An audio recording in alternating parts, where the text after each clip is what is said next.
அவங்களுடைய அந்த நோக்கம் இருக்குல்ல, அந்த நோக்கத்தில் கொஞ்சம் கூட உண்மை இல்லைன்னு இருக்குது. பெரும்பான்மையை ஒரு நம்பிக்கை தானே பாபர் ஒரு தீர்ப்பு கொடுத்தாங்க. அது மாதிரியே இது ஒரு கோயில் தானே விட்டு கொடுத்தா என்னன்னு ஒரு கேள்வி இருந்தா இல்லையா? அதாவது உண்மையிலே அமைதியான முறையில் அந்த திருப்பரங்குன்றத்தில் உள்ள மக்கள் கோரிக்கை வச்சு எது ஒன்று கேட்டால் அந்த மக்களே நாங்கள் இங்கே ஏற்றுறோம் அப்படின்னு சொன்னால் தர்கா நிர்வாகத்தில் ஒன்றுமே சொல்ல மாட்டாங்க. அது பிரச்சனையே கிடையாது. ஆனால் ஒரு அரசியல் திட்டத்தோடு சங் பரிவார் அமைப்புகள் தர்காவை இடிக்கணும், மக்களுடைய பிளவை உண்டு பண்ணணும்னு வருகிற போது அதை எப்படி விட்டு கொடுக்க முடியும்? தர்காக்காரங்கள் இல்லை, நம்மளே அதை எப்படி ஏற்றுக்கிற முடியும்? ஒரு கலவர திட்டத்தோடு அவங்க வராங்க. இது போகிற போக்கில் கிடையாது. நான் ஆதாரபூர்வமாக சொல்கிறேன். அவங்க வெப்சைட்டில் மிக தெளிவாக இதை குறிப்பிட்டிருக்காங்க. நான் வெப்சைட் ஆதாரத்தையே காட்டுறேன், நீங்கள் பாருங்கள். ஓகே, இதை இப்போ நான் காட்டுறேன் பாருங்கள். இந்த வெப்சைட் பேர் reclaim temples, rebuild Bharat Varsha அப்படின்றதுல அவங்களோட திட்டம் என்ன, திரும்ப நிறைய பள்ளிவாசல் வரலாற்று சின்னங்கள் எல்லாத்தையும் மீண்டும் கோயிலாக மாற்றுவது அப்படின்னு ஒரு லிஸ்டே அவங்க போடுறாங்க. லிஸ்ட் அவுட்டா? ஆமாம். இதில் வந்து டெல்லியில் இருக்க சில இடங்கள் இப்படி ஒவ்வொரு இடமா அந்த போடுறாங்க பாருங்க. இங்கே அடுத்து அடுத்து தாஜ்மஹால் உள்ளிட்டு பல்வேறு இடங்களை அவங்க திரும்ப ரீக்ளைம் பண்ணணும் அப்படின்றதுக்கான ஒரு லிஸ்டே எடுத்து வச்சிருக்கிறாங்க. லிஸ்ட்ல எவ்வளவு இருக்குன்னு மட்டும் நீங்க பாருங்க. இது நீ சொல்ற அதிர்ச்சியா இருக்கு சார். இதுல சக்சஸ்ஃபுல்லா பண்ண ப்ராஜெக்ட் என்ன அப்படின்றதுக்கு அவங்க லிஸ்ட் போட்டிருக்காங்க. அடுத்து ஆன்கோயிங் ப்ராஜெக்ட் என்ன, இது பூரா ப்ராஜெக்டை எடுத்து இதுக்கு நிதி திரட்டுறாங்க. இப்போ வந்து சோழகரா துர்கா டெம்பிள் இதை திரும்ப எடுக்கணும் அப்படின்னு சொல்லி இதற்கு மொத்தமாக டார்கெட் 11 லட்சம்.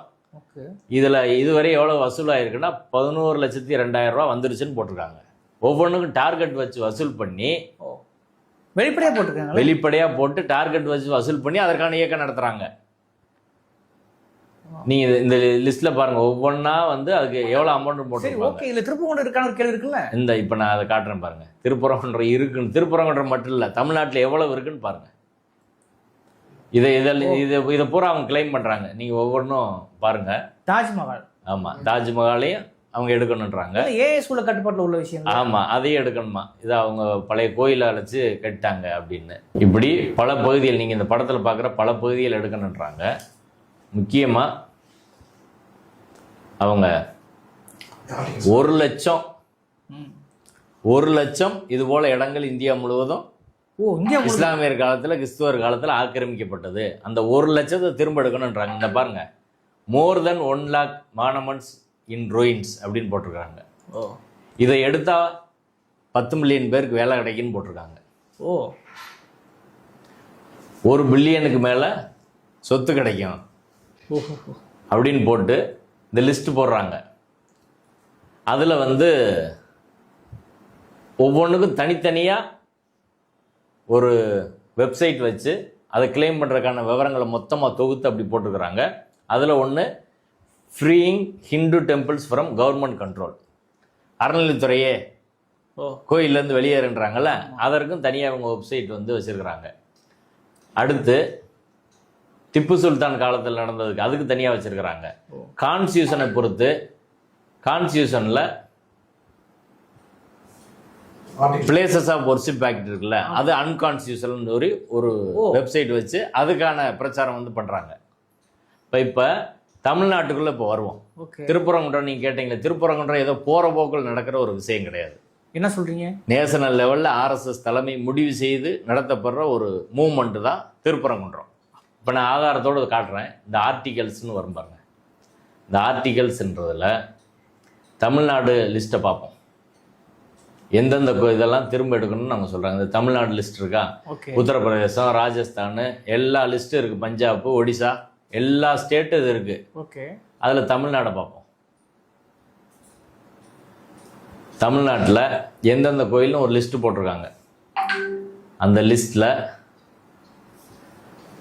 மதுரா டிஸ்ட்ரிக்ட், மதுரை மாவட்டத்தில் கோரிப்பாளையத்தை ஒன்று இடம் போட்டிருக்காங்க. 22வது கோரிப்பாளையம் தர்காவே எடுக்கணும் அப்படின்னு போட்டிருக்காங்க. அடுத்து அதே லிஸ்ட்டில் 28வதா வர்றது Thiruparankundram Sikandar Masjid on the top of the hill இதை திரும்ப எடுக்கணும் அப்படின்றது அவங்க திட்டம். இது வந்து இங்கனக்குள்ளே உட்காந்து யாரோ சோழக்கண்ணனோ ராம ரவிக்குமாரோ செய்கிற முடிவு கிடையாது. என்ன சொல்றீங்க? ஆர்எஸ்எஸ் தலைவி சங் பரிவார அது அமைப்புகள் சரி, மொத்தமாக முடிவு பண்ணி பண்ணுறாங்க. இது கோரிப்பாளையம் சிக்கந்தர் தர்கா இங்கே திருப்பரங்குன்றம் மட்டும் கிடையாது. எத்தனை லிஸ்ட்டு அவங்க போட்டிருக்காங்க தமிழ்நாட்டில், திருச்சியில் மட்டும் எத்தனை இருக்குது பாருங்கள். இது பூரா திருச்சிராப்பள்ளி லிஸ்ட்டு. இப்போ நான் காட்டுறது எல்லாமே திருச்சிராப்பள்ளி லிஸ்ட்டு. அவ தமிழ்நாடு 15-20 ஆமாம் எல்லாம் சேர்த்து 175 மசூதியை தமிழ்நாட்டில் எடுக்கணும் அப்படின்னு லிஸ்ட் போட்டிருக்காங்க. இப்போ இந்த ஒரு மாபெரும் சதி திட்டத்தின் ஒரு அங்கம் தான் திருப்பரங்குன்றத்தில் இன்னைக்கு நம்ம பார்க்குற அரசியல் சித்து விளையாட்டு. இப்போ அதுக்கு நீதிமன்றம் துணை போகலாமா அப்படின்றதான் கேள்வி. இது அரசியல் ரீதியாக நடக்குது. நீதிமன்றத்தில் நேரடியாகவும் சொன்ன பிறகும் நீதிபதி அவர்கள் தீர்ப்பு கொடுக்குறாரு. தீர்ப்பு கொடுத்து இன்னைக்கு மதுரையிலும் திருப்பரங்குன்றத்தில் ஒரு பதட்டமான சூழ்நிலை உருவாகிருக்கு.